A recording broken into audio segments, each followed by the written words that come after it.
Okay. Hi, Brooke. Hello. So today we're going to be talking about solids, liquids and gases. We're going to be talking about a Year 5 concept, and we're going to look at the different properties of solids, liquids and gases. So when we're talking about solids, liquids and gases, they're all composed of matter. Do you have any idea of what matter is? Everything. Yeah, exactly, everything. So everything in the earth is composed of matter. When we're looking at solids, solids are made of molecules, and the molecules are actually tightly packed. They're actually held together with quite strong bonds, so they are harder to break and to separate. So they don't move as easily, and solids keep their shape and size. Okay. Yep. So what are some things when we're talking about solids? So if I pulled out this stuffed toy, is it a solid, a liquid, or a gas? Solid. Yeah. Why is it a solid? Because they're all compacted. You can't pull Yeah. it apart. Yeah, you can't easily pull it apart. It can't be poured like a liquid or anything, can it? And it holds its shape when you move it. Yeah. Yeah. So when we're talking about liquids, as you can see in the diagram here, the molecules are further apart. They're not as tightly compacted as they are in a solid. So these molecules here actually have a weaker bond, and they move around. So liquids can be said that they flow. They can't keep their shape unless they're held in a container. So what we've got here is a can. The can itself is what? A solid. Yeah. And then the contents of the can are actually liquid. Yeah. So if we open the can and pour it, you can see that the liquid's obviously easy to pour, and it takes the shape of the container that it's poured into. Something interesting about soft drink actually is, you see all the bubbles inside it? Yeah. Do you have any idea what they would be? Gas. Yeah, exactly. That's actually carbon dioxide gas, and that's what gives the soft drink its fizz. So even when you hear me opening the can, that's the carbon dioxide gas actually escaping from the can. Finally, when we're looking at gases, so if you look at the picture here, you can see that the molecules are even further away from each other, and they are free to move around.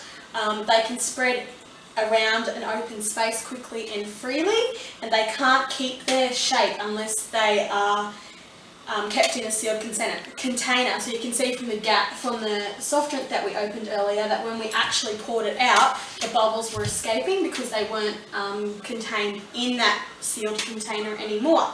Else that we can look at here is we've got some ice. What do you think ice is? A solid. Yeah, it's a solid. What about when we look at just a cup of water? A liquid. It's a liquid, yeah. And what do you notice when we pour boiling water into this cup? What do you see? Steam. Steam. So what do you think steam is? When a solid is heated.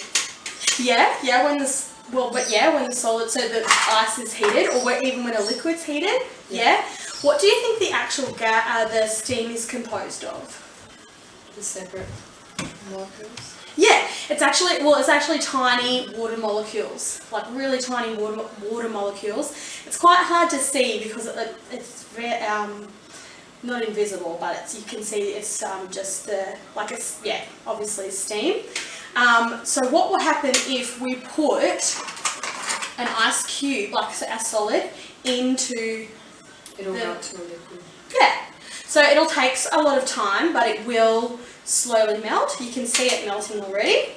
What about if we put a piece of ice over an open flame? It'll melt. Yeah. So when the solid is placed over the heat, it will actually melt. So it will take some time. But already you can see the water droplets forming off the ice. So what we've looked at today is we've looked at water in its 3 states. So can you tell me what this state is called? Solid. Yep, a solid. And what's water called in its solid state? Ice. Yep. And then we've got our cup of water, and it's the Liquid. Liquid. Yep. and then when we're looking at this section of the experiment, what's this stuff that formed over the top once we poured it into the glass? Steam. Steam, yep, which is actually tiny water droplets. So you've seen the 3 states of water as solids, liquids and gases. Can you tell me what you've learnt today? That a solid can be transformed into a liquid. Yeah. And it can also go the other way? It can go the other way. So if we were to say put this glass of water in the freezer, what would happen to it? It would go hard like ice. Yeah, it would freeze. So then we would have this water would actually be transformed into a complete solid, wouldn't it? Yep. Yeah, exactly. So you're right. It can be melted, and it can also be frozen into a solid. So it can go from a solid to a liquid to a solid, and also a liquid to a gas. Yep. Any questions? No. No, that's it for today. Thanks for listening. Thank you.